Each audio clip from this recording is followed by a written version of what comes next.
important work on the weekends, right? But being the change actually means that we have very important individuals here who have given up their life to be the change, to serve community in India, to serve Indians, and to serve the most underprivileged society of India, who are overlooked, who are shadowed by the glitz and glam of this world, but they are the people who need the most from us privileged human beings here. So, I would like to talk about the author and the moderator for today's session who has seen this power that these unsung heroes hold. Barkha Mathur is an award-winning career journalist who has worked with leading news and media agencies for over 3 decades. She writes on art, music, culture, and lifestyle. Her bylines appear in Times of India and Outlook India magazine. She's recently co-authored a book called Being the Change for What We're Here For, In the Footsteps of Mahatma, published by HarperCollins India, and has done the English adaptation of the book Out of the Box Thinking, based on life and works of Nitin Gadkari ji, Member of Parliament from Nagpur and Union Minister. Barkha is also the founding president of Tarang Foundation, a non-profit organization that works to groom and support sportspersons from the underprivileged society. Thank you. See, this is being the change. He's going to be on the panel and he's helping us, right? So, thank you so much, sir. Now, it's a non-profit organization, Tarang Foundation, which works to groom and support sportsmen from underprivileged section. The foundation currently takes athletics training in 4 MNC schools in Nagpur. Barkha is currently finishing a biography of an Everest mountaineer and has started researching for a book based on the life and works of Hindi writer Panishwarthan Renu. Her freestyle blogs can be read on her website barkhamathur.wixsite.com. Without further ado, let's get on with the panel discussion, and I would like to ask our volunteer to please play the AV video. गतिमान समय चक्र में अमिट पद चिन्हों की छाप, मील के पत्थर बने परिवर्तन के आधार। सुर्खियों से परे ये शख्सियतें सामाजिक न्याय और बदलाव की सूत्रधार हैं। गांधीवाद, विनोबा भावे की विचारधारा को समर्पित इनके प्रयासों की जनक बेशक समाज की अलग अलग बुनियादी जरूरतें नहीं, लेकिन लक्ष्य सभी का एक है। अंतिम पंक्ति में हाशिए पर जीने को मजबूर गरीब जनजातीय समुदाय, गांव वासियों, महिलाओं और बच्चों तक स्वास्थ्य, शिक्षा, स्वच्छता और मूलभूत अधिकारों को पहुंचाना। पिछले कई दशकों से ये शख्सियतें अपने पूरे सामर्थ्य और क्षमता के साथ विभिन्न सामाजिक कार्य कर रही हैं। इनकी सफल कोशिशें जनसेवा से अधिक राष्ट्र निर्माण में अपना योगदान दे रही हैं। इनके विचार, प्रयास और कार्य ज्यादा से ज्यादा लोगों को प्रेरित करें, इसलिए सृजन हुआ being the change in the footsteps of the Mahatma Gandhi किताब का। इस किताब में उल्लेखित प्रत्येक शख्सियत की अपनी संघर्ष यात्रा और सफलता है। एक तरफ प्राकृतिक स्रोतों के जीर्णोद्धार और जंगलों को बचाने में जुटे 2015 में राष्ट्रीय पुरस्कार से सम्मानित पर्यावरण योद्धा बंधु धोत्रे हैं, वहीं दूसरी ओर 2019 में पद्मश्री से सम्मानित कोल्हे दंपत्ति हैं, जिनके प्रयासों से महाराष्ट्र के मेलघाट इलाके में शिशु मृत्यु दर और कुपोषण में काफी कमी आई है। किताब में संपूर्ण क्रांति से प्रेरित मोहन हीराबाई हीरालाल के पितृसत्ता विरुद्ध, गरीब किसानों के हक के लिए लड़ाई और जंगल को बचाने के लंबे संघर्ष का विवरण है। साथ ही उनके परम मित्र देवाजी तोफा द्वारा स्वराज और सर्वोदय को साकार करने के लिए 3 दशकों के सफर का ब्यौरा भी है। ये दोनों आधार बने हैं असाधारण सामाजिक क्रांति से जन्मे अभूतपूर्व परिवर्तन के। इस किताब में शामिल हस्तियों में ऐसे चेहरे भी शामिल हैं जो पीढ़ी दर पीढ़ी अपने परिवार की दिखाई राह पर आगे बढ़ रहे हैं। बाबा आमटे के दोनों पोते डॉक्टर दिगांत आमटे और अनिकेत आमटे गांव और जंगलों को कर्मभूमि बनाकर नई मिसाल पेश कर रहे हैं। डॉक्टर दिगांत आमटे अपनी पत्नी डॉक्टर अनघा आमटे के साथ मिलकर गांववासियों को बेहतर चिकित्सा सेवा देने के लिए समर्पित हैं। वहीं अनिकेत आमटे अपनी पत्नी श्रीमती समीक्षा आमटे के साथ मिलकर जनजातीय समुदाय के बच्चों में शिक्षा का प्रकाश फैला रहे हैं। वैसे शिक्षा से ज्यादा ताकतवर कोई जरिया नहीं है समाज को बदलने का। ये बात मतीन भोसले से बेहतर कौन जानता है। स्कूल खड़ा करने के लिए भीख मांगो आंदोलन चलाया और अपने समुदाय के बच्चों को बेहतर जिंदगी देने में कामयाब रहे हैं। सम्मिलित प्रयास जटिल समस्याओं को मात दे सकते हैं। यही कर दिखाया है बाबा आमटे और साने गुरुजी से प्रेरित डॉक्टर सतीश गोगुलवार और श्रीमती शुभदा देशमुख ने, जो ग्रामीण महिलाओं को सशक्त बनाने, लिंग भेद समाप्त करने और शिशु मृत्यु दर कम करने की दिशा में निरंतर कार्य कर रहे हैं। अथक प्रयासों की श्रृंखला में तत्कालीन माननीय राष्ट्रपति श्री रामनाथ कोविंद से सम्मानित डॉक्टर आशीष सातव और उनकी पत्नी डॉक्टर कविता सातव भी शामिल हैं। लोक सेवा का भाव इन्हें एक साथ लाया और हर बाधा को पार कर ये अपने मिशन को आगे बढ़ा रहे हैं। इस तरह हर शख्सियत परिवर्तन की सारथी और साक्षी है, जो प्रत्यक्ष और अप्रत्यक्ष रूप से अनगिनत जिंदगियों को छूकर बनी है। Being the change. Good morning to all of you. I authored this book with an IAS officer, Ashutosh Salil, who has served in Wardha, Amravati and largely in Chandrapur between 2011 and 2018. So he was watching the work being done by these people very closely, and he thought that the spotlight should shift on them. And that was the genesis of this book, Being the Change, which was published by HarperCollins India. And today it's my absolute honor, to be in front of this home audience and with this very distinguished panel to discuss their struggles, their lives, their rewards. So I hope you have a very wonderful time listening to these conversations. तो दिगान, जैसा कि हमने एवी में भी देखा, you are feeling बहुत बड़े आपके आगे जो उदाहरण हैं आपके दादाजी के और आपके ग्रैंड पेरेंट्स के, तो कैसा लगता है आपको उतना उनके फुटस्टेप्स में चलना, उन filling those big boots? How does it feel? कैसे कर पाते हैं आप ये? कर पाता हूँ नहीं कर पाता हूँ पता नहीं, ये आप लोगों को जज करना है। लेकिन बचपन से उनको काम करते हुए देखा था।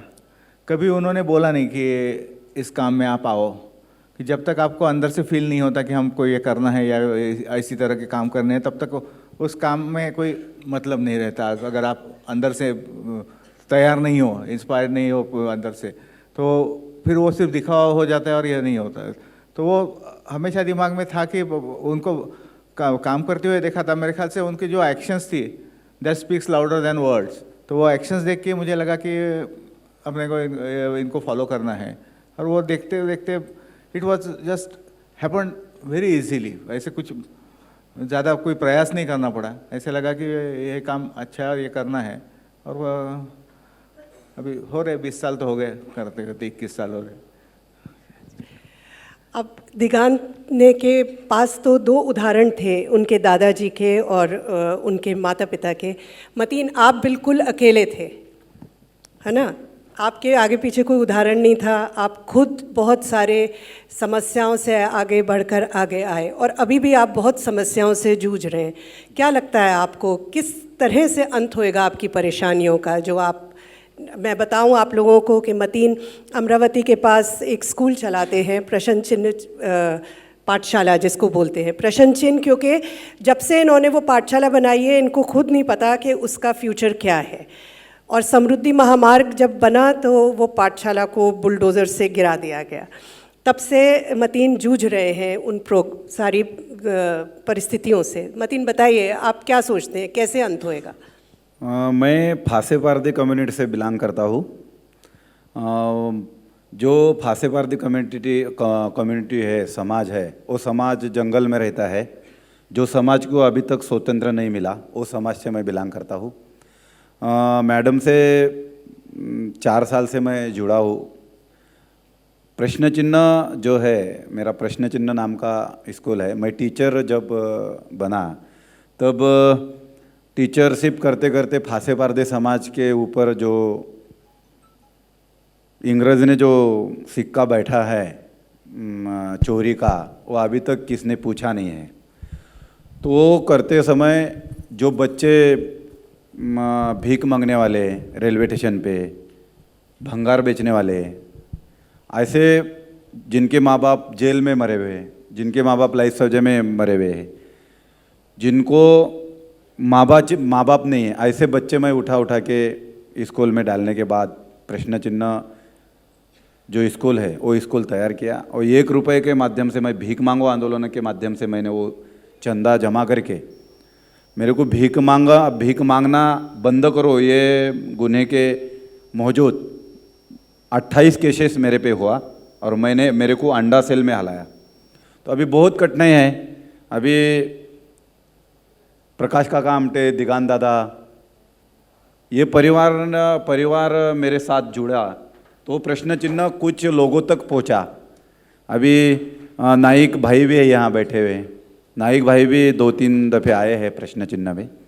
तो ये बच्चे जो है, अभी एक 288 बच्चे से मैंने शुरू किया है स्कूल, और वो 288 बच्चे जब उनके माँ बाप लाइफ सजे में थे तो वो चेन्नई है, मुंबई है, दिल्ली है, कलकत्ता है, बड़े बड़े शहरों में भीख मांग के खाते थे, फुटपाथ पे रहते थे, चोरी चपाटी छोटी बड़ी करते थे। तो अभी वो बच्चे जब मैंने शुरू से किया तो वो बच्चे अभी पोस्ट ग्रेजुएशन हो गए।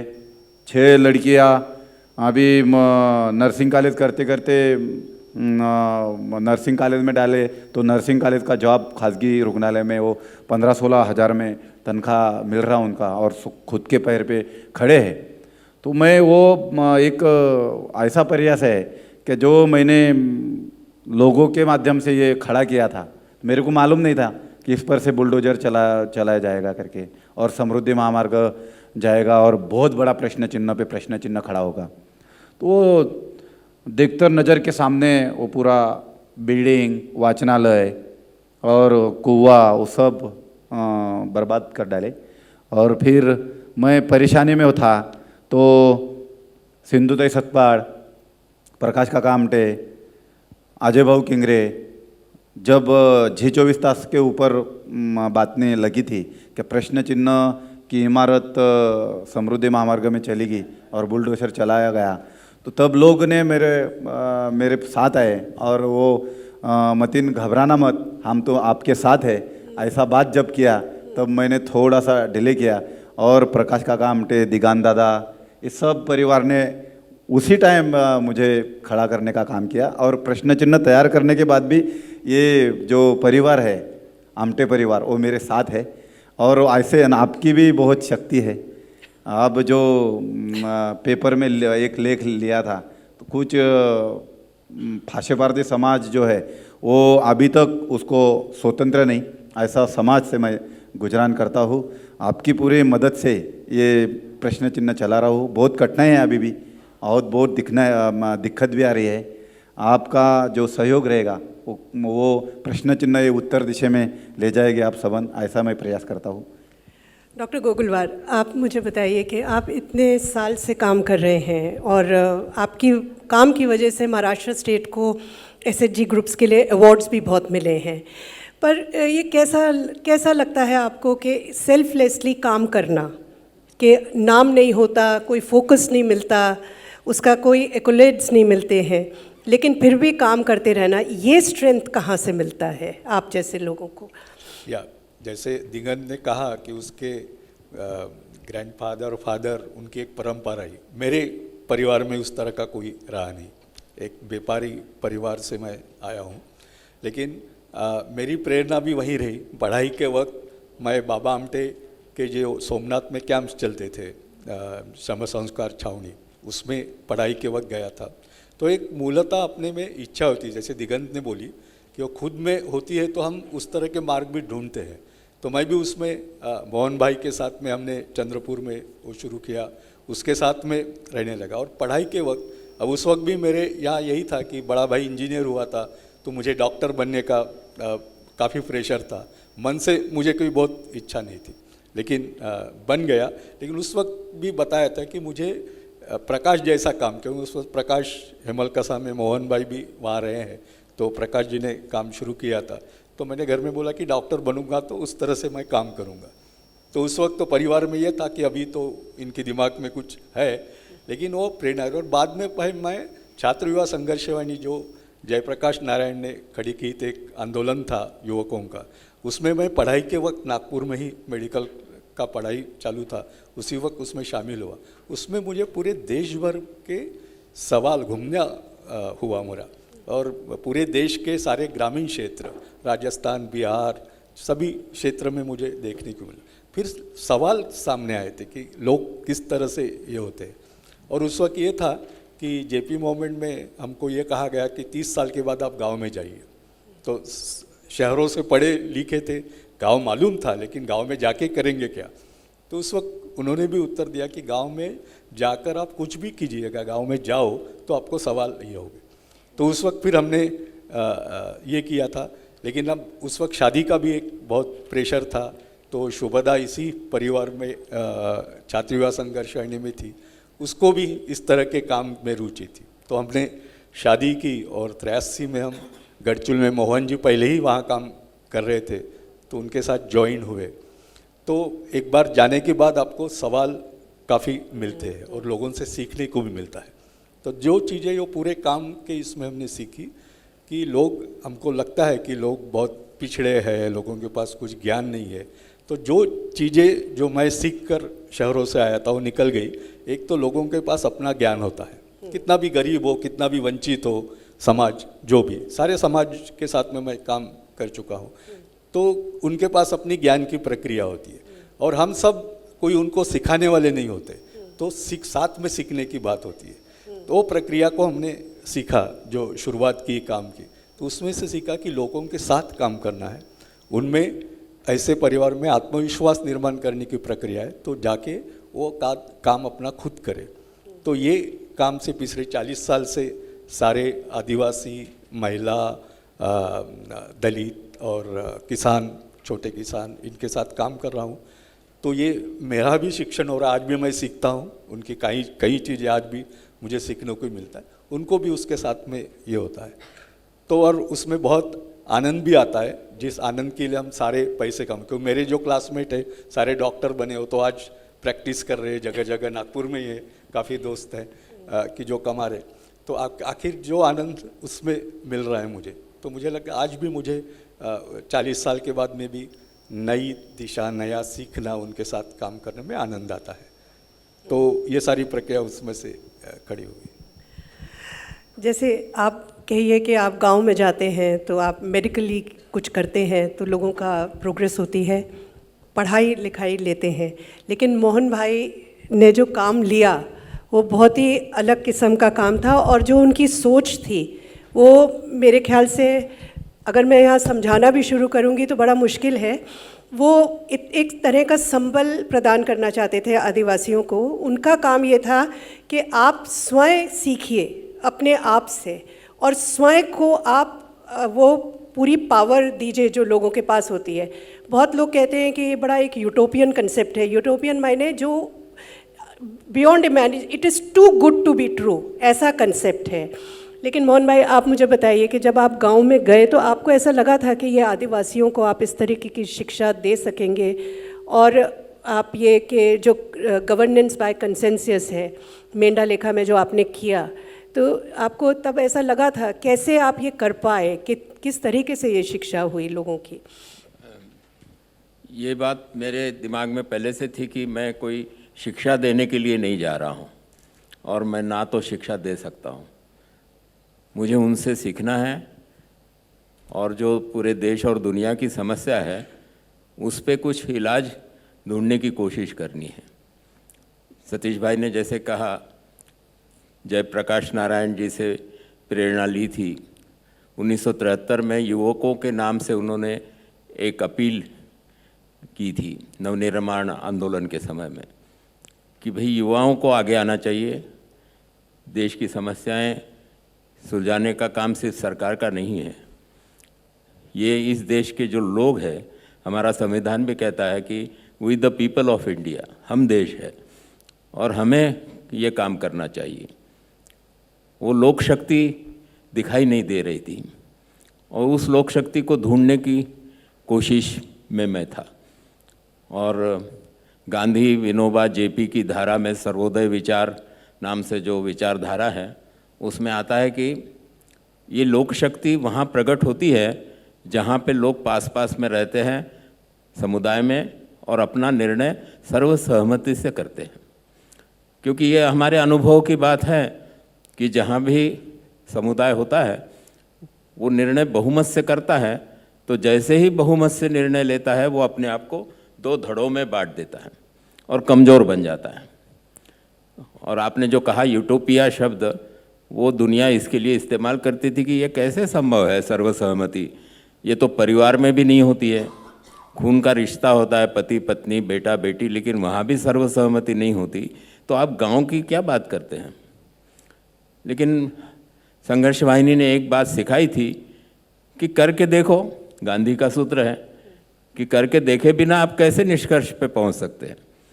तो ऐसे गांव की खोज में हम लोग थे, मैं और मेरी पत्नी सविता, हमने आदिवासी क्षेत्र में काम करने की बात सोची थी, तो हमने जंगल और लोक इस विषय पे 22 गांव में अध्ययन करने की बात तय की।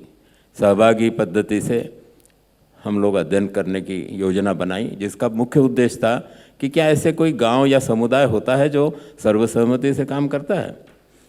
और उसमें फिर ये मेंढा लेखा गांव हमें मिला। देवाजी तोहफा का परिचय जंगल बचाओ मानव बचाओ आंदोलन से हुआ था कि जो विकास के नाम पर विनाश की प्रक्रिया चलती है और लोगों को पूछा नहीं जाता कि आपका विकास क्या हो या आप तय करिए, ऊपर से थोप दिया जाता है, लाद दिया जाता है और उसके दुष्परिणाम लोगों को भुगतने पड़ते हैं। तो मेंढा लेखा एक गांव ऐसा पता चला कि वहाँ पे सर्वसहमति से लोग पहले से निर्णय लेकर काम कर रहे हैं, लेकिन ताकत तो दिख नहीं रही थी जो लोक शक्ति दिखना चाहिए।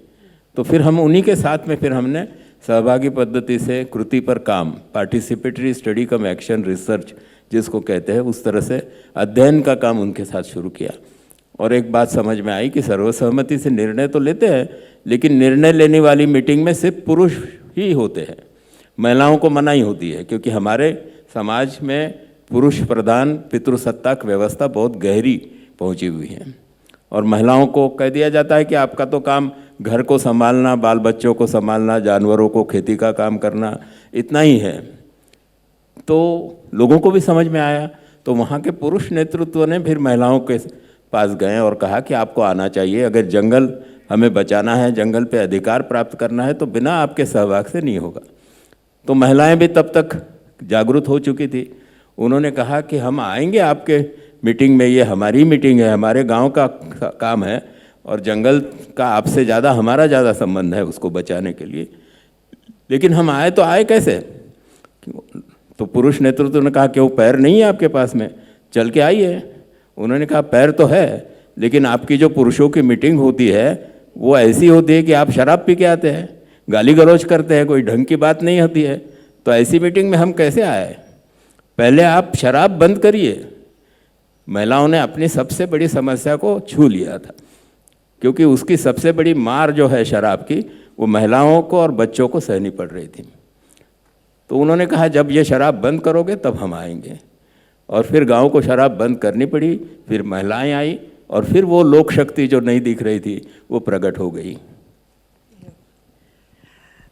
मोहन भाई ने बताया औरतों को बाहर लाने का, तो मैं भी बता दूं कि यहाँ जितने पैनलिस्ट बैठे हैं इनकी वाइफ्स जो हैं वो इक्वली काम करती हैं, और कहानियों में के टाइटल में भी हमने उनका नाम रखा है।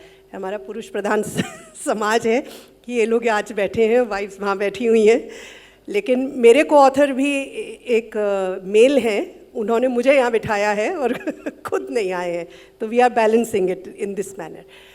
ओके, अगर मैं आगे चलूँ तो दिगांत, लोक बिरादरी प्रकल्प की गोल्डन जुबली हुई है इस बार, है ना। अभी आपका शायद गोल्डन जुबली ईयर ही चल रहा है, ये 50th ईयर। तो और आप 3 पुश्तों से वहाँ काम हो रहा है, बहुत कुछ बदलाव। जब आप मुझे बता रहे थे किताब के बारे में भी, तभी भी आपने मुझे बताया था कि जब आपके दादाजी ने शुरू किया था तब जो परिस्थिति थी और आज प्राइमरी हॉस्पिटल्स और स्कूल्स वगैरह खुले हैं, लेकिन फिर भी लोग आपके पास आते हैं क्योंकि उनको विश्वास है। और तब दिगांत ने मुझसे कहा था, I am not at all proud of this, you know, I am not saying this with any sense of pride, कि they prefer to come to my hospital and they don't go to the primary centre, I want them to go to the primary centre. अभी आप जैसे, आपको ऐसा लगता है कि आपकी जैसी संस्थाएं जो होती हैं उन्होंने प्राइमरी वर्क किया है, ग्राउंड वर्क किया है और एक व्यवस्था को खड़ा किया है जहाँ पर ट्राइबल्स, जो पिछड़ी जाति के लोग हैं, वो मॉडर्न एजुकेशन को या मॉडर्न मेडिसिन को एम्ब्रेस करते हैं, लेते हैं। आपको ऐसा लगता है कि अब वो वक्त आ गया है इस पूरे डेवलपमेंट प्रोसेस को स्केल करने का, और अब government should take over from now, क्योंकि जो स्केल ऑफ डेवलपमेंट चाहिए, जो रफ्तार, जो स्पीड ऑफ डेवलपमेंट चाहिए, उसको संस्थाएं नहीं कर सकती, उसके लिए अब सरकार ही आगे आए, ऐसा लगता है क्या? ये तो सच है कि संस्थाओं के लिए वो लिमिटेशन रहता है, फंडिंग का, बाकी मैन पावर का, ऐसे इंटीरियर में जाके काम करने का। और गवर्नमेंट का इंफ्रास्ट्रक्चर ऑलरेडी है सब जगह, नहीं है ऐसा नहीं है, हर छोटे छोटे गाँव तक PHC या हेल्थ सेंटर्स बने हुए हैं, लेकिन वो इंफ्रास्ट्रक्चर ही बना हुआ है। वहाँ पे काम कितना होता है ये बहुत सोचने का विषय है। कि प्रॉब्लम क्या होता है ना, कि इतने इंटीरियर में जाने के बाद कोई डॉक्टर जाने के तैयार नहीं है या नर्स जाने के लिए तैयार नहीं है, तो फिर कई बार वो सेंटर बंद पड़ा हुआ रहता है, या जो रहता है वो जहाँ रहता तो है तो कुछ दिन रहता है, कुछ दिन बाहर रहता है, तो उनका कंटिन्यूस अगर न रहने के कारण डॉक्टर, वहाँ जनरल पब्लिक जो है, वहाँ पे जो लोग रहते हैं उनके साथ वो कनेक्ट डेवलप नहीं होता, इसलिए उनका विश्वास नहीं रहता। जो आपको मैंने वही बताया था कि जब 150 किलोमीटर से मेरे पास पेशेंट आ जाए तो मेरे को बुरा लगता है कि ये, इसको तो ये माइनर बीमारी है कि ये कोई भी ट्रीट कर सकता है, सिर्फ इतने दूर आने की उसको ज़रूरत नहीं है। कम से कम वो 10 हॉस्पिटल्स क्रॉस करके मेरे तरफ आया है।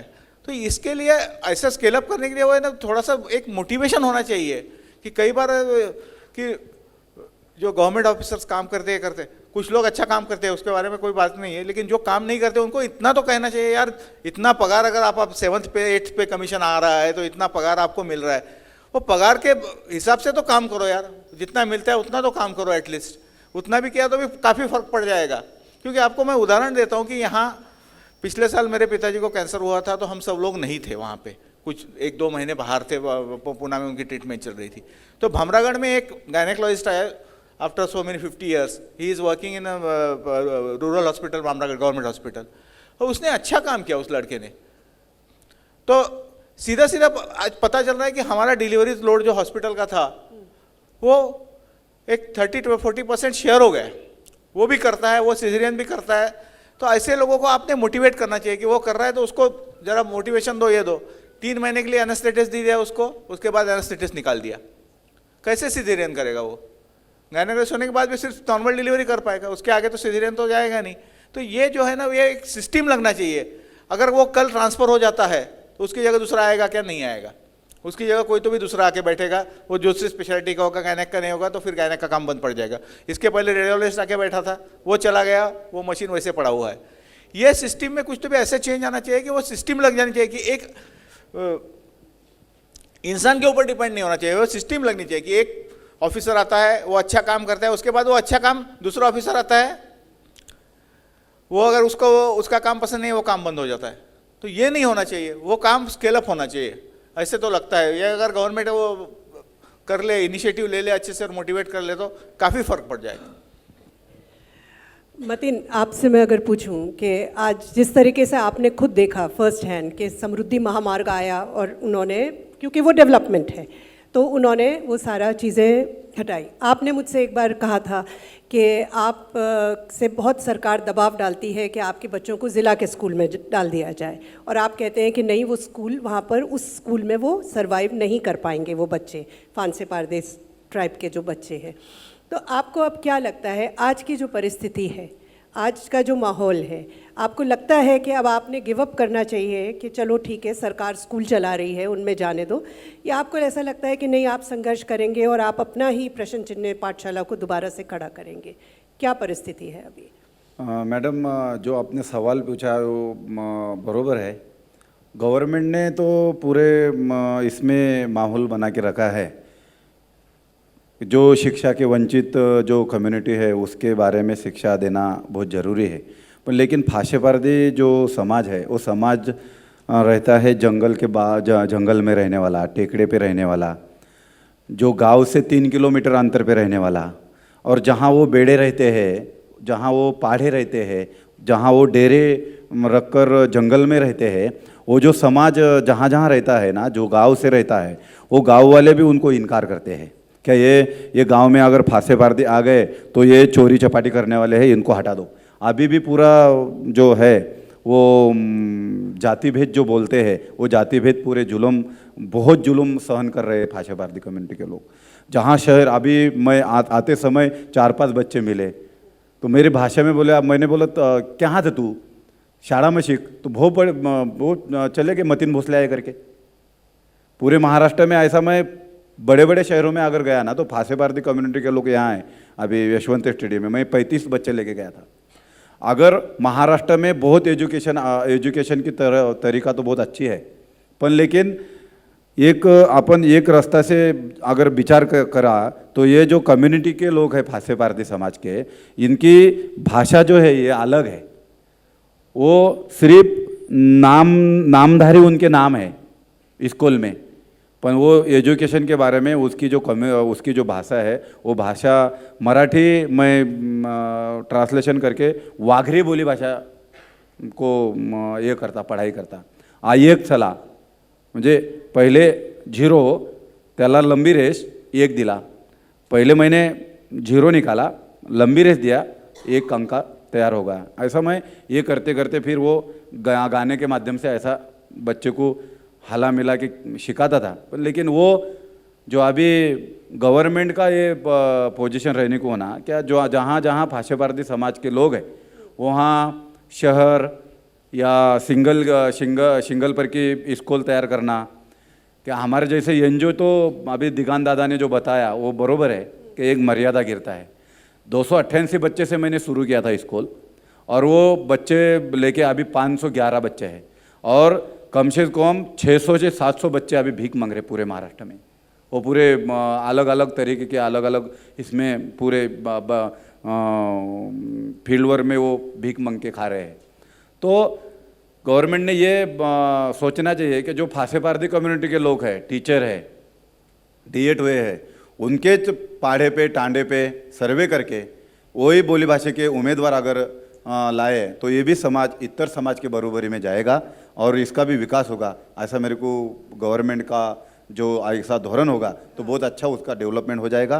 पर लेकिन जो मैं फांसे पारदी अभी प्रश्न चिन्ह पे जो मेरा संघर्षमय जीवन चालू है, मेरे पे बहुत दबाव आया था ताई, और अब उठा डालो बोले यहाँ से। मैंने बोला जेल में डाल दो सब लोगों को, ये 511 बच्चे और मेरे 40-35 सब कार्यकर्ते। मैंने बोला जेल में हमारा व्यवस्था बना दो।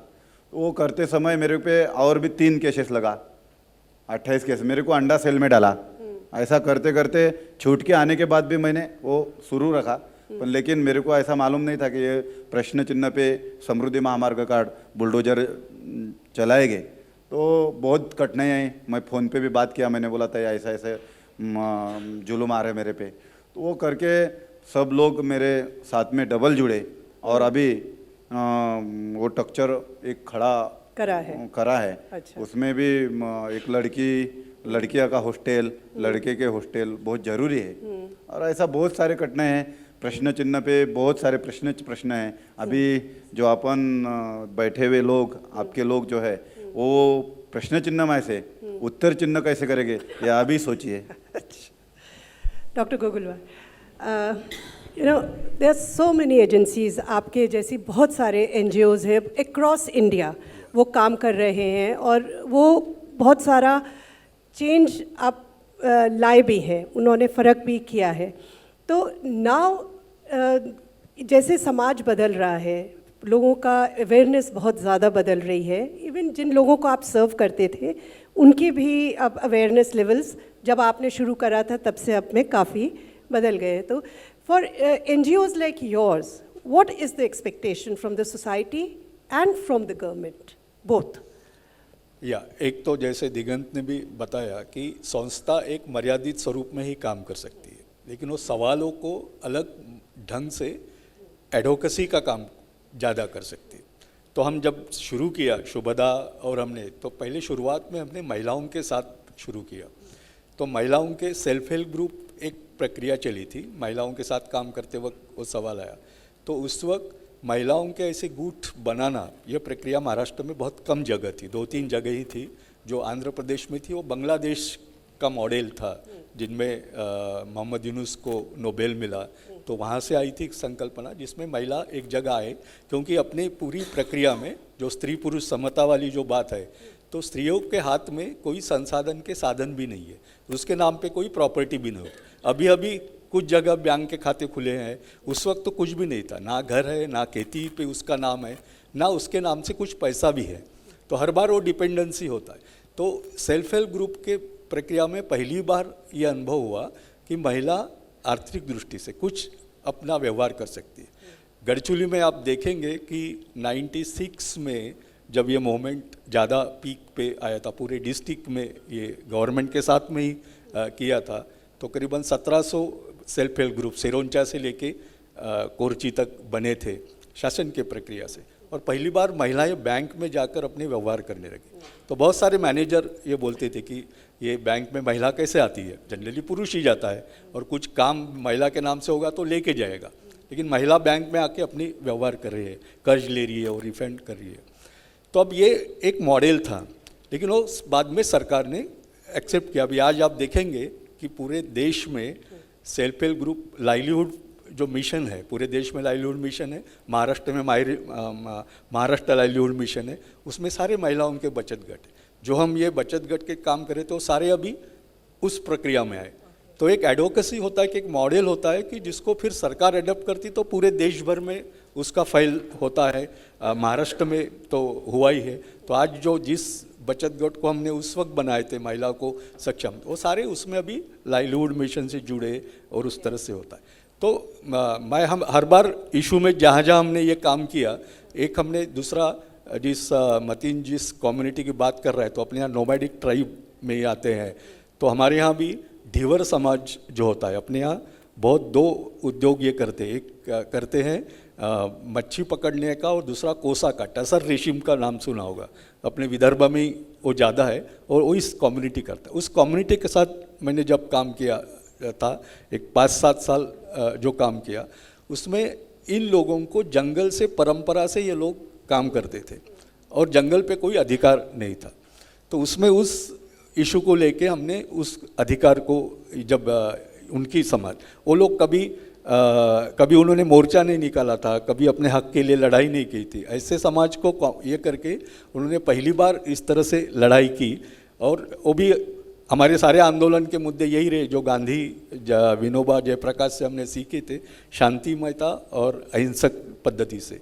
इसका भी हमारा अनुभव ये पूरा उस कम्युनिटी को अभी जंगल पे सरकार ने पूरा अधिकार दिया है कि अभी भी टसर करने वाले जो कम्युनिटी है आज भी वो काम कर रही है। पहले वन विभाग उसको तकलीफ देता था, काफ़ी ये होता। तीसरा मैंने और मुद्दा किया कि अपने यहाँ बाल मृत्यु का प्रमाण बहुत है और आदिवासी क्षेत्र में बहुत ही ज़्यादा है। जैसे दिगंत ने बोला, उस वक्त भी आज भी जो व्यवस्था है, मैं इतने साल से देख रहा हूँ कि उन्होंने बोला कि पेडियाट्रिशियन बच्चों को, छोटे बच्चों के लिए आज भी कोरची या कुरखेड़ा में पेडियाट्रिशियन नहीं मिलता। और हम ऐसा पेडियाट्रिशियन तैयार तो हो रहे हैं, लेकिन वहाँ आने के लिए कोई तैयार नहीं है और तब तक ये बच्चे मरते रहेंगे।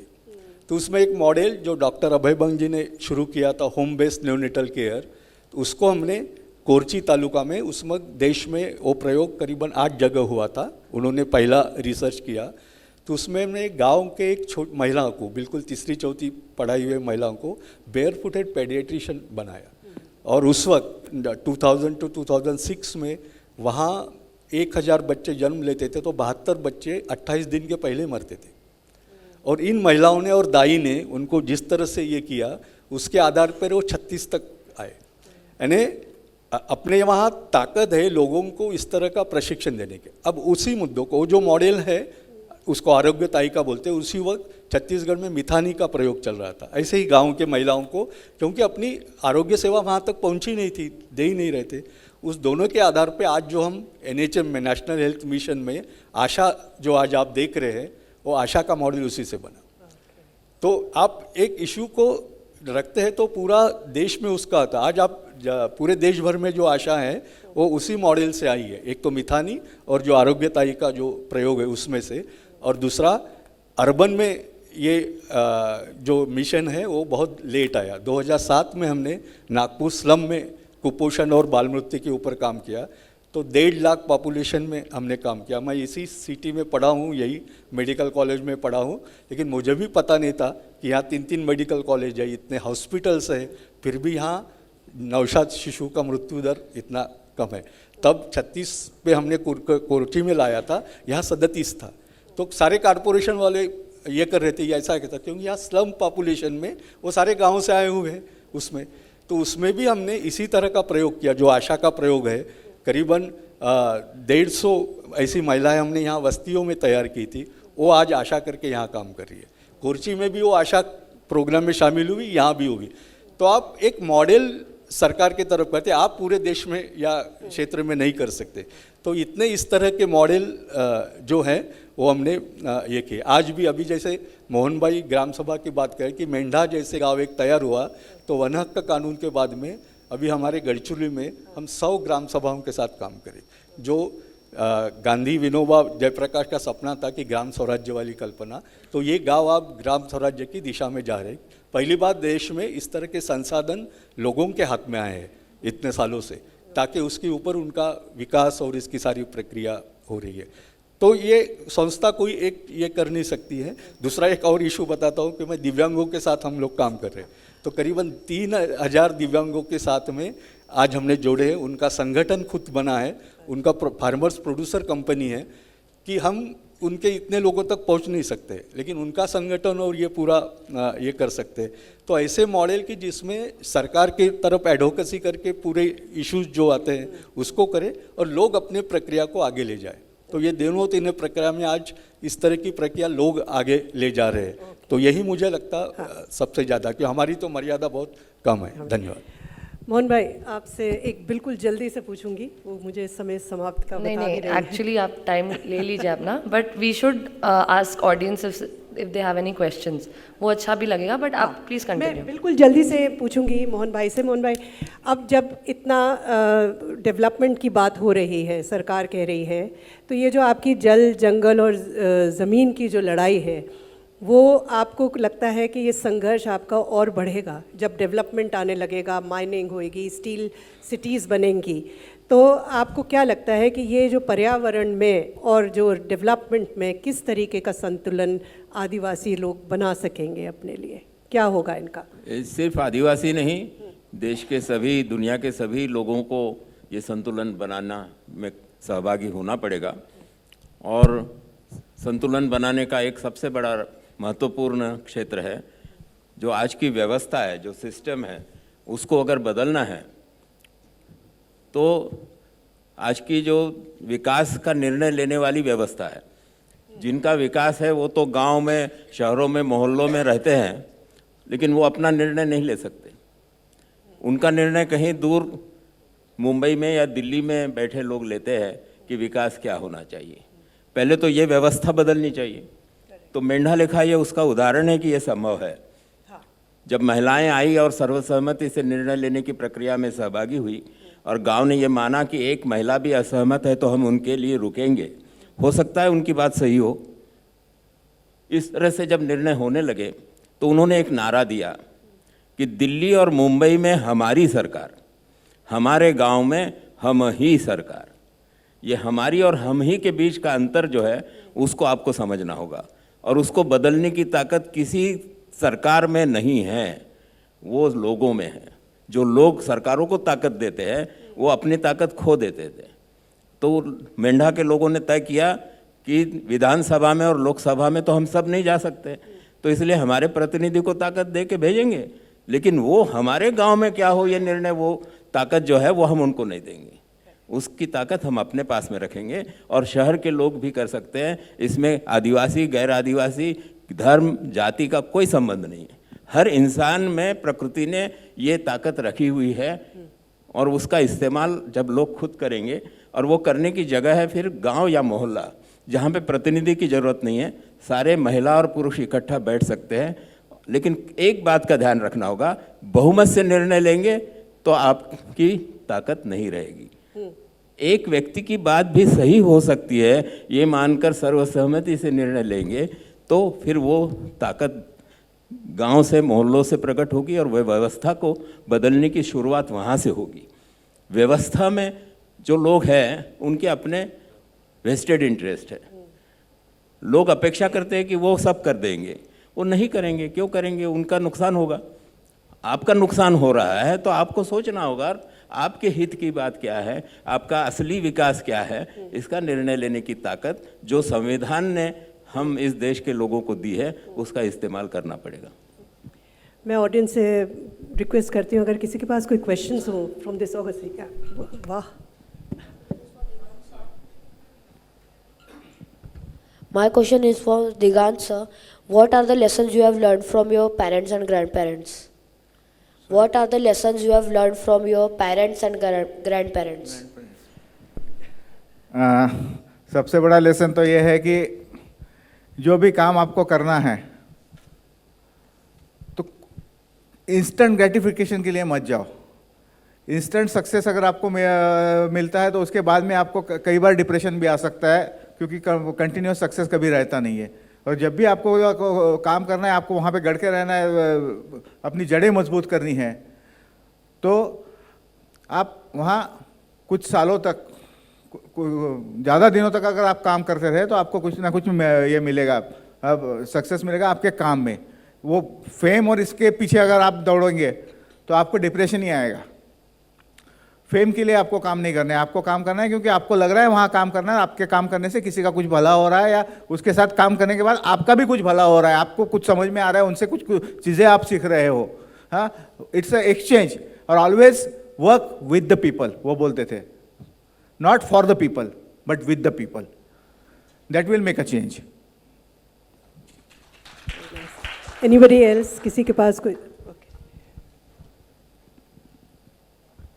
My question is for Mateen sir, that when the Samruddhi Mahamag was, because of the Samruddhi Mahamag, your school was demolished. So what happened to the 511 students who were studying in there? तुझं शाळा जेव्हा पडली त्याच्यानंतर मुलांना काय झालं, मुलांचं काय झालं? जब वो समृद्धि महामार्ग में बुलडोजर चलाया था तब पूरे बच्चे 440 बच्चे थे 2018 में। तब वो बच्चे पूरे रोने लग गए थे। रोने लगने के बाद फिर वो जो पहाड़ थे, पहाड़ और पेड़ थे, वो पेड़ के नीचे पूरे ऐसे पेड़ के गले में गला लगा के रोते थे। तो फिर वो 2-4 कार्यकर्ता ने संभाला उनको, और पुलिस आई। फिर पुलिस आई तो 150-200 पुलिस आई, और पुलिस ने साइट में लगाया। जो अलग अलग कम्युनिटी के जो ये थे, पुलिस थे, वो अलग अलग साइट में हमको करने को लगा। और जो बाकी के बच्चे थे वो बुलडोजर के नीचे बोले कि हमको गाड़ डालो, यहाँ हमारी स्कूल मत गिराओ, ऐसा बच्चे को फिल्म हो गया था। और वो करते समय फिर मुझे जेल में डाला।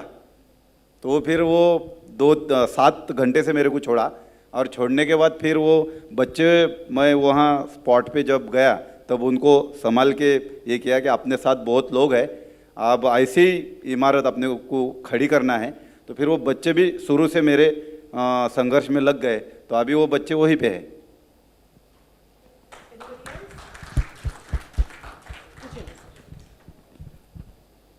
मेरा प्रश्न आपसे ये है कि मैंने गांव खेड़ों में काम करते समय एक चीज़ अनुभव की कि जो बकरियां पालन है, बकरी पालन को जिस तरीके से गवर्नमेंट बढ़ावा दे रही है, उन बकरियों ने वहाँ की सारी वनस्पतियों को ख़त्म किया है, और खेती बाड़ी से जो बाड़ी थी वो बाड़ी सारी के सारी इन बकरी पालन वालों ने काटी है, उन सारे पेड़ों को काटा है।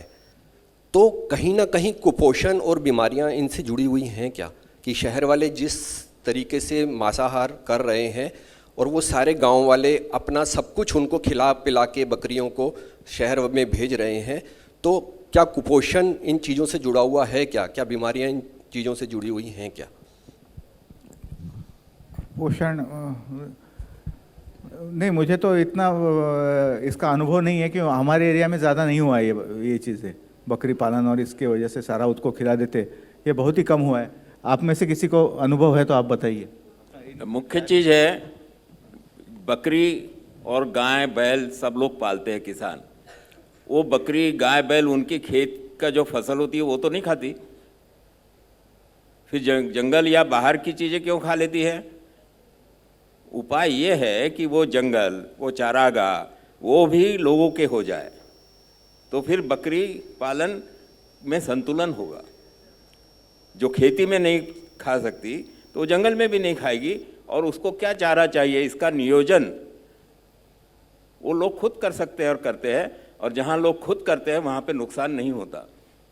और फिर शहरों के लिए सारा कुछ हम करेंगे, ये जो व्यवस्था है उसको बदलकर लोग अपने विकास के लिए सोचने लगेंगे, अपना विकास क्या है, और पहले दूध हमारे बच्चों के लिए होगा, फिर बचा हुआ बाहर जाएगा। अनाज की सही कीमत मिलेगी तो ही हम पैदा करेंगे, बकरी की भी सही कीमत मिलेगी तो हम बेचेंगे, नहीं तो अपने खाने के लिए हम खुद करेंगे, लेकिन बेचने के लिए नहीं करेंगे।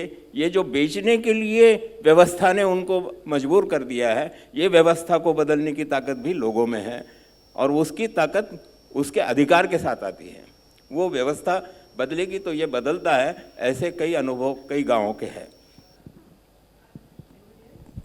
Any other questions?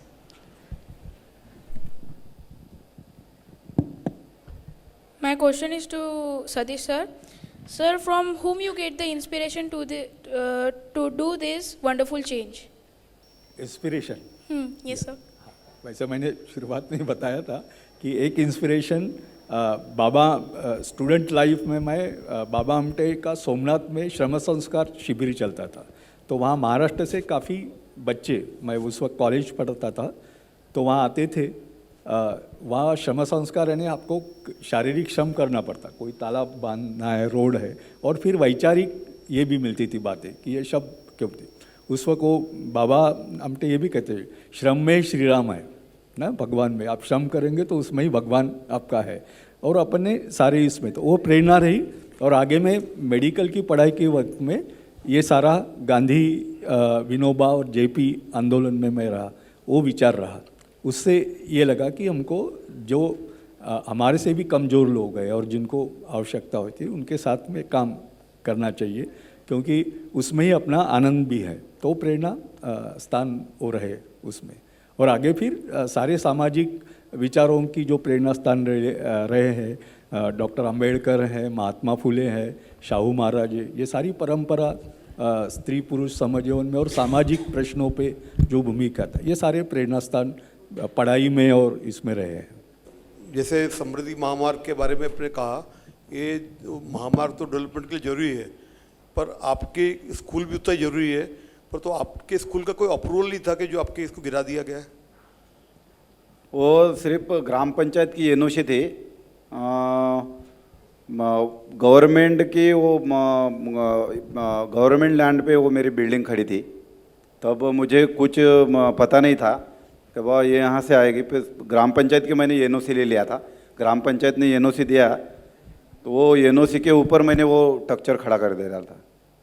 तो अगर वो वैसा मेरे को ऐसा लगता था तो प्रपोज़ल भी डाला था, पर प्रपोज़ल डालते समय कोई जो लोक प्रतिनिधि थे, वो लोक प्रतिनिधि ने विरोध करके थोड़ा सा वो दबाने की कोशिश किया, तो उस तरीका में आगे वो प्रपोज़ल ही नहीं भेजे गया। तो फिर वो प्रक्रिया शुरू होने के बाद समृद्धि महामार्ग आया, तो वो पूरा जो बिल्डिंग थी वो गिरा डाली।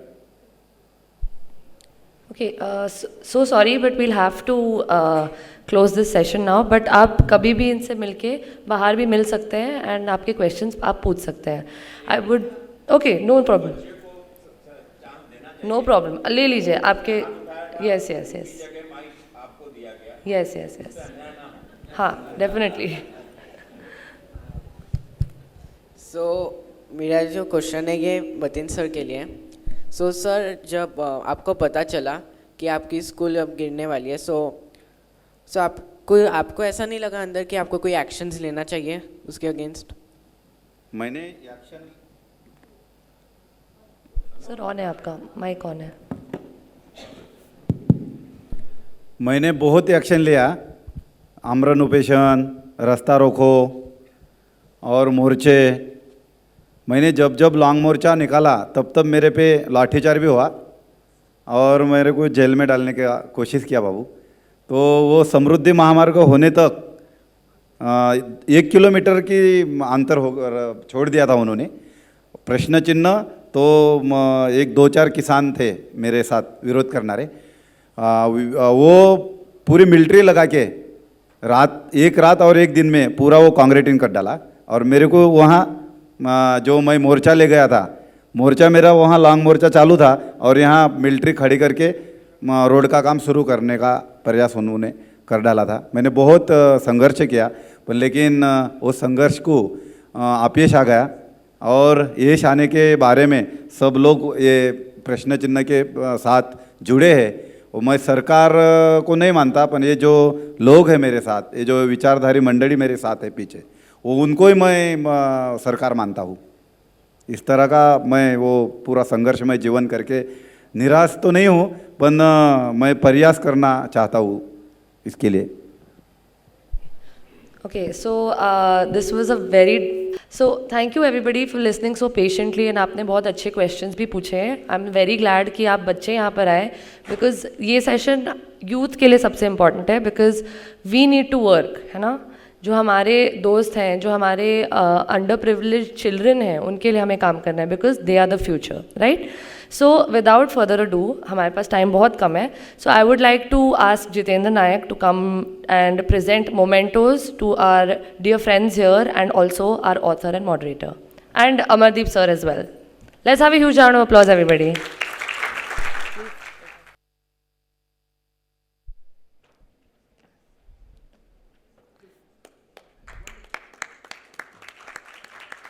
So these are नागपुर के जो monuments हैं उनकी photographs, very professionally taken photographs we are presenting to our friends here.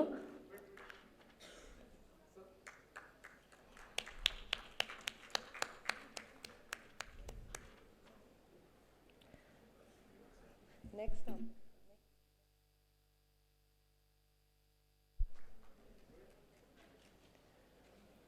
So thank you everyone. There is a huge discount going on at Crossword. $75 off if you get 500 or less की जो किताब रहेगी, $75 off and 100 rupees off on 500 or more. So thank you everyone. Have a great day. Please stay for the next